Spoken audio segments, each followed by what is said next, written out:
দেখো বন্ধুরা, আমি আছি বললাম মায়ের মন্দিরের সামনে। এখানে যজ্ঞ হবে, যজ্ঞর জোগাড় করছে।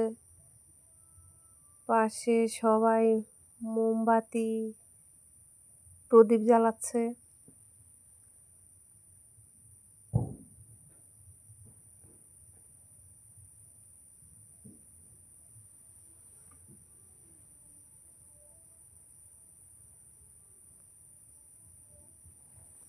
তারপর আমার একটু মায়ের সামনে ভিডিও নিলাম। তারপর চলে এলাম, জয় মা বললা লেখা আছে সেখানে। দেখো শুধু প্রদীপ দিয়ে লেখা আছে।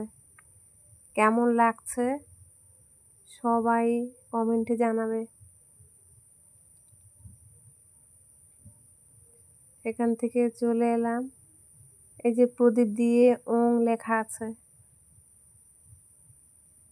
দেখো। তারপর মন্দিরের সামনে এসে একটু মন্দিরটা দেখালাম। পুকুর ঘাটে আসলাম, এসে আমার একটা ছবি নিলাম। তারপর সামনেই শিব মন্দিরে গেলাম, দর্শন করলাম, করে চলে এলাম। জয় মা বললা।